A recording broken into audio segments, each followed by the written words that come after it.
네, 반갑습니다. 저번 시간에 이어서 계속 수행과 실천, 그 불교대학에서 하는 과목이 있는데 연이어서 계속 해 나가겠습니다. 그 저번 시간에 했던 이야기가 불교는 실천을 하기 위한 불교다, 그런 얘기를 했습니다. 근데 실천을 하기 위해서는 믿음이 항상 바탕에 있어야 된다. 그래서 사람과 사람 사이에 신뢰가 있어야, 그래야 실천을 행할 수 있다라는 이야기를 잠깐 했습니다. 근데 그 믿음이 그냥 믿으라고 한다고 해서 그냥 생기는 게 아니죠. 우리가 보통 이제 처음 불자가 됐든 아니면 절에 오래 다니신다 하더라도 수계법회를 한 번도 갖지 않은 분들이 간혹 가다가 있어요. 그래서 뭐 수덕사에서는 이제 큰 절에서는 보살계 법회를 전에는 2년마다 했었는데 요즘은 이제 1년마다 보살계 법회를 하는 것 같아요. 보살계 법회를 하면서 이제 5개 수계를 하는데 5개 수계 하기 전에 사실은 3기의 계를 먼저 받게 되어 있습니다. 불법성 3보에 대한 귀를 한다는 의미에서 이제 계를 받는데, 그냥 뭐 연비 찍으니까 계를 받았다라는 게 아니라 보리도 차제론이라고 하는 그 티베트에서의 그런 수행 체계를 적어놓은 그 경전, 그러니까 책에 보면 쫑카파 스님이 쓰신 보리도 차제론 광론이라는 게 있는데, 거기에는 뭐라고 되어 있냐면은 불자로서 그 삼보에 대한 절대적인 믿음, 귀를 다짐할 때 불자로서의 삶이 시작된다라고 그랬어요. 그래서 그 삼귀의 계를 받으면서 그 믿음이 생기는 게 아니라 그때부터 출발인데, 누가 강요에 의해서 그 삼귀의 계를 받는 게 아니라 스스로 자발적인 귀가 있어야 된다는 얘기겠죠. 그래서 자발적인 귀는 그냥 생기는 게 아니라 그 보리도 차제론에 빗대어서 얘기할 것 같으면은 죽음에 대한 명상, 죽음에 대한 명상과 사막도에 대한 공부가 이루어진 사람만이 진정한 삼기를 할 수 있다 그래요. 그러니까 연비 한번 찍었다고 해서 나는 삼기계를 받았어라고 이제 형식적으로는 그렇게 되지만은 그 이면에는 죽음에 대해서 통찰을 해서 삼기 그 사막도가 뭔지 아시죠? 지옥아기 축생, 지옥아기 축생의 세계가 어떻다라는 것을 알고 나서 거기에 떨어져서는 안 되겠구나, 두려움이 생겨야 이런 사막도에 떨어지지 않는 법이 무엇이 있을까, 부처님 법밖에 없구나라는 생각이 들어야, 그런 믿음이 들어야, 그래야 진정한 삼귀가 이루어진다, 그렇게 얘기를 하고 있어요. 그래서 우리가 초기 불전에서의 그 가르침이 가장 기본이 8정도인데 8정도의 첫 번째가 정견이잖아요. 정견. 그러니까 올바르게 본다는 건데, 올바르게 뭘 보느냐, 세상에 대한 올바른 시각, 시선을 갖는 게 정견이에요. 그래서 그 티베트에서도 항상 먼저 가르치는 게 그 죽음에 대해서 항상 명상을 할 수 있도록 그렇게 가르치고 있어요. 그러니까 우리가 언제 죽을 줄 모르는 거죠. 태어나는 것은 순서가 있을지언정 죽는 것에는, 죽음에 대해서는 순서가 있을 수가 없죠. 그래서 오늘 죽을지 모른다는 생각을 항상 갖고 있으면서 세상이 그냥 살만한 곳이 아니라 공포스럽게 여겨져야 된다는 거예요. 그러니까 인간 몸 받아서 세상을 살고 있는데 이 세상이 그냥 마냥 좋은 곳이 아니라 두려움이 일어나야, 그래야 이제 공부가 된다는 얘기겠죠. 왜 그러면은 그 보리도 차제 광론에서는 죽음에 대한 명상을 그렇게 초반부터 강조를 하느냐? 그런 명상을 계속해서 오래 하게 되면 첫 번째 명예에 집착하는 마음이 사라진다 그래요. 그러니까 명예를 우리는 항상 추구를 하는데 그런 마음이 옅어진다는 얘기겠죠.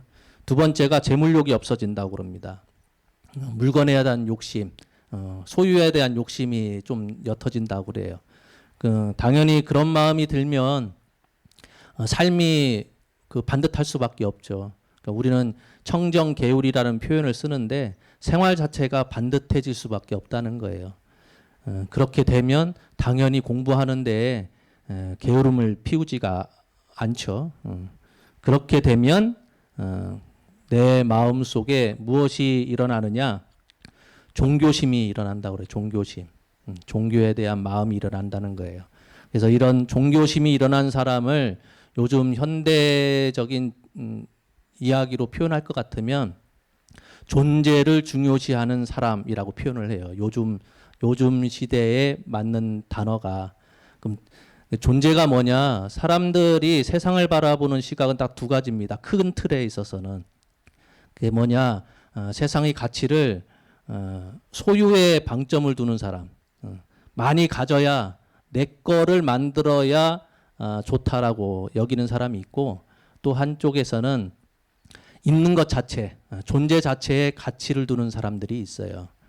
그러니 얼핏 보더라도 소유에 중점을 두는 사람이 좋은 사람인지 존재 자체에 가치를 두는 사람이 훌륭한 사람인지는 누구나 다 알 수가 있죠. 소유를 중시하는 사람들은 흔히 말해서 내가 어떻게 하면 사랑받을 수 있을까, 그런 거에 고심하는 사람들. 그런 사람들은 뭐 흔히 얘기하는 이기주의, 돈, 명예, 그런 사치를 중요시하는 삶을 살 수밖에 없죠. 근데 이제 존재에 방점을 두는 사람들은 상대인 너를 어떻게 하면 사랑할 수 있을까? 내가 사랑을 줄 수 있을까? 그런 것을 고민하는 사람들이죠. 그런 사람들을 우리는 이타적인 사람이라고 얘기하고, 그런 사람들이 희생을 할 줄 알고 세상에 대해서 헌신을 하게 되고 내가 갖고 있는 것을 남한테 나눠줄 수 있는 삶을 사는 사람이죠. 그래서 누가 이렇게 얘기하면 그러면 소유를 중시하는 사람은 사랑할 줄 모르는 사람이느냐, 그렇게 의문을 가질 수가 있는데, 소유를 중시하는 사람도 남을 사랑하긴 하죠. 근데 사랑할지라도 항상 거기엔 조건이 붙죠. 성취라고 하는 조건이 붙는 거예요. 그러니 내가 소유를 중시하는 사람들은 상대방을 사랑하는데, 상대방을 사랑하는 이유가 그 사람이 성공한 사람이기 때문에 사랑한다는 거예요. 흔히 얘기해서 우리가 남녀가 사랑해서 결혼한다라는 것은 누구나 다 알고 있는 사실인데, 그 이면을 들춰보면 조건이 맞지 않으면은 사랑도 안 생기죠. 말은 사랑하기 때문에 날짜 잡아서 결혼하고 상견례도 하고 한다는데, 상견례 하는 과정에서 서로 무엇을 갖추고 시작할지, 너는 무엇을 갖고 있냐, 난 무엇을 갖고 올 텐데, 흔히 말하는 그런 조건 때문에 쉽게 얘기하면 조건이 갖추어져 있기 때문에 사랑한다는 얘기겠죠. 그러니 내가 사랑받기 위해서 무엇을 하고 있느냐, 내가 상대방을 사랑하기 위해서 어떤 삶을 살고 있느냐, 시선이 다른 거죠.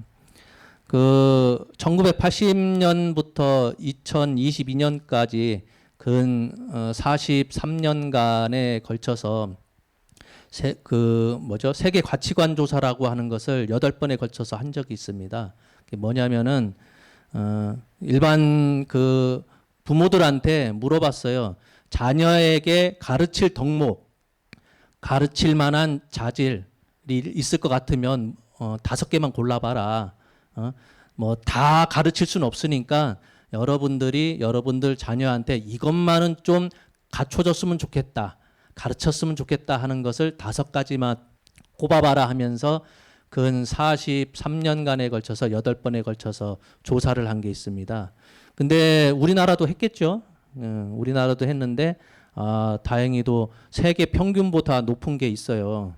그게 뭐냐면은 일반적인 선진국이라고 하는 나라들보다도 평균적으로 높은 점수를 받은 덕목이 상상력, 책임감, 독립, 노력, 그다음에 전략, 인내, 예절 그런 거는 다른 나라들 평균보다 굉장히 높더라는 거예요. 그럼 높은 게 있으면 낮은 것도 있겠죠. 낮은 게 뭔지 아세요? 관용, 종교, 순종, 이타심, 헌신 그런 거는 말은 평균보다 낮다라고 표현했지만 아주 형편없이 4%도 선택을 안 했다는 거예요. 4%도. 그러니까 나머지 90% 이상은 말 그대로 성공하기 위해서 내 자녀가 성공하려면 이러이러한 자질을 갖춰야 돼. 성공의 방점을 둬서 덕목을 이렇게 선택한 거죠. 그러니까 그 선진국에서 바라보는 자녀 키우는 기준과 우리나라가 바라보는 자녀들 키우는 기준이 조금 다른 거죠. 그래서 존재보다 소유의 가치를 둔 사람들한테 죽음에 대한 명상을 하게 함으로써 그 사람들 마음속에 종교심이 일어나게 하는 것이 진정한 불교의 역할이죠. 그 쫑카파 스님, 그 보리도 차제 광론이라고 하는 것을 쓰셨던 쫑카파 스님이 하신 말씀이 절벽에서 떨어질 때 하늘을 난다고 기뻐하지 말지어다. 그런 말을 했어요. 그러니까 우리가 착각하고 있는 게 절벽에서 떨어져 가지고 어느 순간에 저 바닥에 처박혀 가지고 죽는 순간이 있을 터인데 사람들은 착각하고 있다는 거예요. 하늘에 둥둥 떠 있으니까 떨어진다는 건 생각도 못하고 하늘에 있으니 나는 날고 있어라고 착각한다는 겁니다. 그게 우리가 세상을 바라보는 시각이라는 거예요. 언젠가는 죽음을 맞이해서 그 이후에 사막도에 떨어질지도 모르는데 사는 동안에는 이 세상은 참 너무나 좋아, 근사해. 그런 착각하고 있다는 얘기죠. 그래서 그 보리도 차제론에서의 그 첫 번째 가장 밑바탕의 가르침이 그 사막도에 대한 공부를 통해서 진정한 삼기의가 이루어지게 만드는 것.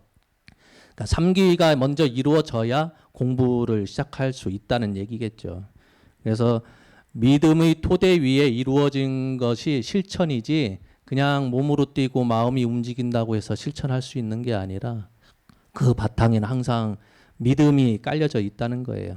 깔려져 있어야 된다는 얘기겠죠. 그래서 부처님의 가르침은 머릿속에서 아는 것만으로 끝나는 것이 아니라 그것이 몸을 통해서 행동으로 보여줘야 가치가 있는 것이지, 제가 저번 시간에도 말씀드렸다시피 불교학을 공부하는 것은 그냥 학문일 뿐이거든요. 그냥 책을 본다든가 강의를 많이 듣는 것은 머릿속에서 부처님 가르치면 저런 말씀을 하셨구나라는 것을 그냥 이해하고 마는 것뿐이고, 실제로는 그건 그냥 학문일 뿐이에요. 학문이고 불교에서 원하는 바는 배웠으니 행동으로 옮겨라. 그게 가장 핵심이죠. 예, 근데 우리가 그 행동으로 옮기는 실천이 어려운 이유가 태생 자체가 유교적 가치관이 태어나면서부터 그냥 갖추어져 있죠. 유교적 가치관이라고 하면 너무 뭉뚱그려서 이렇게 하는 얘기 같은데 체면치레. 그 말 그대로 밖으로 드러나는 외형적인 면에 너무 강조를 한다는 거예요. 여러분들, 저는 한 번도 그런 식단을 한번 먹어본 적이 없는데 그 전라도 지방에 가면은 뭐 10,000원짜리 백반만 시켜도 반찬 가지수가 막 10몇 가지씩 나온다면서요. 실제로 그래요? 유튜브 보면 그런 식당이 많다고 그래요. 근데 이게 그 지역을 폄하하려는 게 아니라 스님들한테는 좀 그렇게 야박해요. 지금은 모르겠으나 제가 출가할 때쯤만 됐어도 전라도 지방 이렇게 놀러 갔는데 승복 입고선 식당에 들어갔는데 밥을 안 팔아요. 문을 열었는데 왜 그러냐면은 종교가 다르니까. 정교가 다르니까 문 열려서 스님들 세 분이랑 같이 해서 이제 백반집에 들어가서 밥 먹으려고 하는데 장사 안 한대요. 그러니까 모든 집이 그런 건 아니겠죠. 그러니까 불자들이 그렇게 많진 않았던 것 같아요. 전라도 분들이 종교가 다르다는 이유로 이제 좀 배척하는 그런 게 좀 있었죠. 근데 전라도가 그렇게 그 반찬 가짓수가 이렇게 풍부하게 많게 먹을 수 있었던 것은 아시다시피 전라도가 곡창지대잖아요. 쌀도 많이 나고 곡물이 풍부하다 보니까 먹는 것에 인색하지 않았던 것 같아요. 그러니 그렇다고 해서 그 소장농들이 잘 먹었다는 얘기가 아니라 양반들이 잘 먹었다는 얘기겠죠. 그러니 양반들끼리도 서로 체면치레를 하다 보니까 손님이 오면 반찬 가짓수를 많이 내는 것이 본인들의 체면이 어깨가 올라가는 거고 나는 이렇게 살고 있다. 잘 산다라는 것을 남한테 보여주는 그런 기준이 됐다는 겁니다. 그게 시간이 점점 지나면서 양반들만 그런 게 아니라 밑에서 이제 일하던 서민들조차도 그런 풍습이 생겨서 조금 힘들어도 바깥에서 손님이 오면 나 근사하게 먹고 있어 라는 걸 보여줘야 되니까 반찬 가짓수가 저 집 갔을 때는 저번에 5가지였는데 난 1가지 더 내야지. 여기서 6가지 받았으니까 다음번 집 가니까 거기서는 또 7가지 내고 풍부한 반찬을 냈다고 그래요. 그러니 실천이 어려운 이유는 말 그대로 유교적 가치관이 사실은 나쁜 건 아닌데 예를 갖추고선 공경하고 하는 것은 좋은 면인데 의외로 밖으로 나의 그 치장하는 모습을 보여주려고 하는 것, 체면치레 그런 것 때문에 실천을 못 한다는 거예요. 말 그대로 길 가다가 휴지 줍는 것도 창피해서 못 한다는 거죠. 명품 옷 입고 가는데 허리 구부려 가지고 더러운 거 휴지 만질 수가 없죠.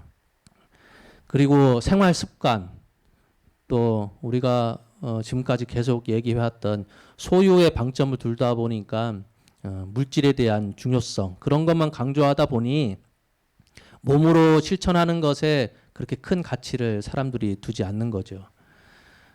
그래서 세속적 이익이나 세속의 그러니까 세상의 명예를 중시해서 그것을 목표로 삼고 살아가는 사람을 소유에 치중한 사람들 그러면은 존재 가치에 방점을 둬서 그것을 중요시하는 사람들은 정의나 자비 같은 보편적인 가치, 정신적인 가치를 중시하는 사람들이죠. 제가 항상 얘기하는 거지만 뭐든지 할 수는 있겠으나 한다는 그 기준은 뭐냐? 많은 사람들한테 이익을 줄 수 있는 그런 행동을 해야지 나만 이롭거나 어떤 특정 부류한테만 이익 가는 그런 행동은 당장에는 좋아 보일 수는 있어도 시간이 지나서 역사의 판단을 받을 때쯤 되면 천하의 역적이 그런 사람들이 없죠. 그래서 지금 당장에는 좀 행하기 힘든 일일지라도 곰곰이 생각을 해봐서 이게 많은 사람들한테 도움이 되는 일들이라 할 것 같으면 내가 좀 힘들더라도 헌신을 해서 사람들한테 도움을 주려고 애쓰는 사람들이 많죠. 그런 사람들이 어디에 가치를 두느냐? 보편적인 가치, 정신적인 가치를 중요시하는 사람들이 그런 사람들이 많죠. 그래서 불교는 존재에 방점을 둔 종교예요. 존재하기 때문에 그 자체로서 가치가 있다고 보는 거예요.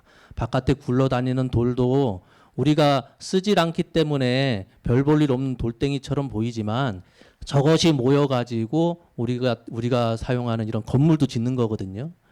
그러니 존재 자체에도 가치가 있지만 존재한 이후에 그것을 어떻게 활용하느냐에 따라서 또 가치가 또 새롭게 매겨지는 거죠.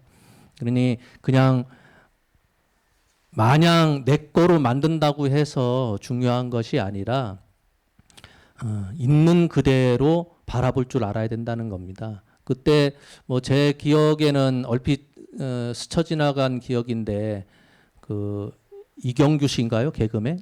이경규 씨가 그 법륜 스님을 초청해서 이렇게 예능 프로에 초청해서 이렇게 질문하고 하는 그런 프로가 있었던 것 같아요. 그래서 그 법륜 스님한테 질문한 게 그겁니다. 나는, 그러니까 이경규 씨 본인이 얘기하는 거죠. 무슨 이유로 이 세상에 태어나서 이렇게 힘들게 사는지 모르겠다. 응? 응? 태어난 이유가 뭔지 모르겠다. 말 그대로 이유가 있으니, 예를 들어서 기독교에서는 그 사람 자체를 그냥 아무 이유 없이 태어나게 만든 게 아니라 신이 나를 태어나게 살도록, 이 세상에 살도록 만든 이유가 분명히 있다는 얘기죠. 그러니 이경우 씨 질문도 그거예요. 내가 무슨 이유로 이 세상에 태어났는지 그걸 좀 알고 싶다라는 질문을 법륜 스님한테 했던 것 같아요. 그러니까 법륜 스님이 조금도 고심 안 하고선 했던 이야기가 이유가 있어서 삶을 살아가는 게 아니라는 거예요. 이유가 있어서 태어난 게 아니라는 겁니다. 그냥 아무 이유 없이 태어났기 때문에 그냥 삶을 살아갈 뿐이라는 겁니다. 그래서 그 얘기를 들을 때 제가 참 맞는 말씀을 하시는구나. 우리는 자꾸 어떤 특별한 이유가 있어서 내가 존재했다. 그래서 제가 어렸을 때도 그런 생각을 많이 했어요. 이 세상이 내가 아무 이유 없이 이 세상에 태어났겠느냐. 분명히 이 세상에서의 나의 존재 가치는 분명히 있을 텐데 이 세상이 내가 중심으로 이루어질 것 같으면 내가 마음먹은 대로 주택복권도 한번 당첨될 수도 있고 내가 주인공이니까 이 세상에서 주인공이니까 언젠가는 그런 행운 같은 일들이 벌어지지 않을까. 내가 이렇게 힘들게 사는 것도 그 TV나 드라마나 영화를 보면은 영웅이 그냥 태어나는 것이 아니라 힘든 고난을 거친 다음에 나오잖아요. 그런 것처럼 제가 어렸을 때는 내가 우리 집이 가난하고 힘든 거는 내가 커서 이 세상을 이끄는 영웅 같은 사람이 되기 위해서 이런 고난이 있는 것이야 라고 이렇게 뭐라고 해야 되나 자기 위안처럼 하고 살았는데 지금 와서 생각해 보니까 그게 아닌 것 같더라고요. 그냥 바깥에서 존재하는 것 자체는 그 나름대로의 그냥 있기 때문에 가치가 부여된 것이 있고 그러면서 우리가 삶을 살아가면서 스스로한테 어떤 방향으로 삶을 살아갈까에 따라서 그 가치가 조금씩 변화가 오는 것 같아요. 그냥 마냥 나는 쓸모없는 사람이야. 나는 계속 실패만 했고 뭘 해도 그렇게 사람들한테 칭찬도 못 받고 그렇게 부정적으로 계속 사는 사람들은 상대방이 칭찬을 하더라도 그것을 그래도 받아들이지 않고 나를 비꼰다고 생각해요. 근데 긍정적인 사람들은 그렇지가 않거든요. 사소한 것에 기쁨을 여기고 사소한 말 한마디에 그 하루를 살 수 있는 원동력이 되는 사람들이 많죠.